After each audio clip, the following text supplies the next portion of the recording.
निर्गमन अध्याय 4। मूसा का अद्भुत सामर्थ्य पाना।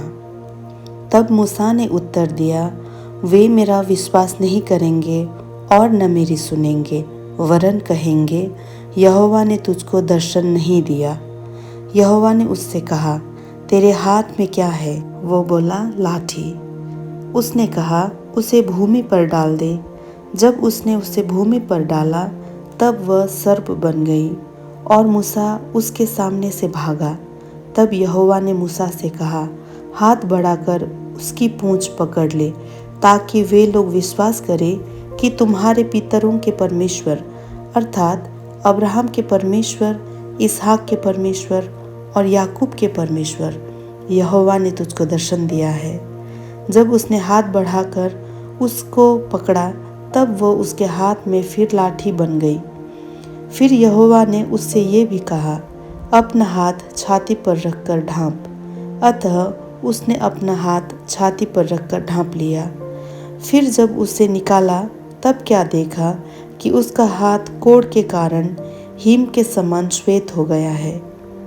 तब उसने कहा, अपना हाथ छाती पर फिर रखकर ढाँप। उसने अपना हाथ छाती पर रखकर ढाँप लिया, और जब उसने उसको छाती पर से निकाला, तब क्या देखता है कि वह फिर सारी देह के समान हो गया। तब यहोवा ने कहा, यदि वे तेरी बात का विश्वास न करें और पहले चिन्ह को न माने, तो दूसरे चिन्ह का विश्वास करेंगे। और यदि वे इन दोनों चिन्हों का विश्वास न करें और तेरी बात को न माने, तब तू नील नदी से कुछ जल लेकर सूखी भूमि पर डालना, और जो जल तू नदी से निकालेगा वह सूखी भूमि पर लहू बन जाएगा। मूसा ने यहोवा से कहा, हे मेरे प्रभु, मैं बोलने में निपुण नहीं, न तो पहले था और न जब से तू अपने दास से बातें करने लगा।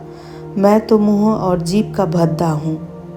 यहोवा ने उससे कहा, मनुष्य का मुँह किसने बनाया है? और मनुष्य को गूंगा या बहिरा या देखने वाला या अंधा? मुझ यहोवा को छोड़ कौन बनाता है? अब जा, मैं तेरे मुख के संग होकर जो तुझे कहना होगा वह तुझे सिखलाता जाऊंगा। उसने कहा, हे मेरे प्रभु, कृपया किसी और को तू भेज। तब यहोवा का कोप मूसा पर भड़का और उसने कहा, क्या तेरा भाई लेवीय हारून नहीं है? मुझे निश्चय है कि वह बोलने में निपुण और वह तुझसे भेंट करने के लिए निकला आता है और तुझे देखकर मन में आनंदित होगा। इसलिए तू उसे ये बातें सिखाना, और मैं उसके मुख के संग और तेरे मुख के संग होकर जो कुछ तुम्हें करना होगा वह तुमको सिखलाता जाऊंगा। वह तेरी ओर से लोगों से बातें किया करेगा।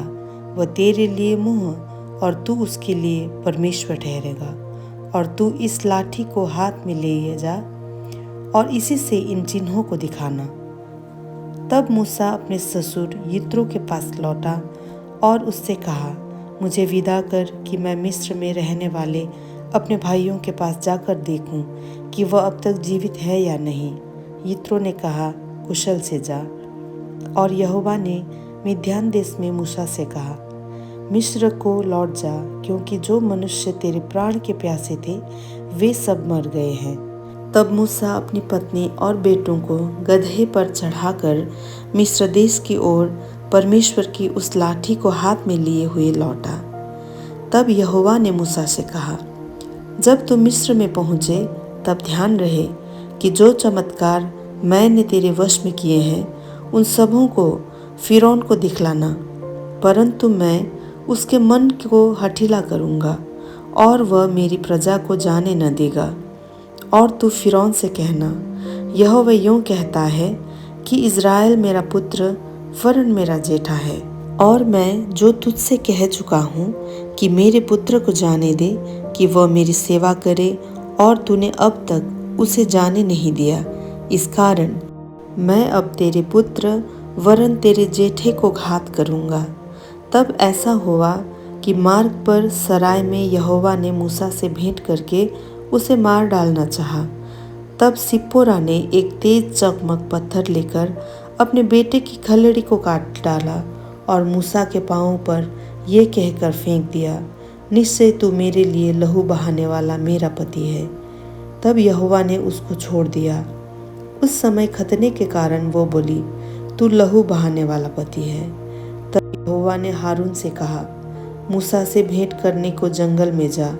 वह गया और परमेश्वर के पर्वत पर उससे मिला और उसको चूमा। तब मूसा ने हारून को ये बतलाया कि यहोवा ने क्या क्या बातें कहकर उसको भेजा है और कौन कौन से चिन्ह दिखलाने की आज्ञा उसे दी है। तब मूसा और हारून ने जाकर इज़राइलियों के सब पुरनियों को इकट्ठा किया और जितनी बातें यहोवा ने मूसा से कही थी वह सब हारून ने उन्हें सुनाई और लोगों के सामने वे चिन्ह भी दिखलाए। और लोगों ने उनका विश्वास किया और ये सुनकर कि यहोवा ने इज़राइलियों की सुधि ली और उनके दुखों पर दृष्टि की है, उन्होंने सिर झुकाकर दंडवत किया। निर्गमन अध्याय 4 यहाँ पर समाप्त होती है।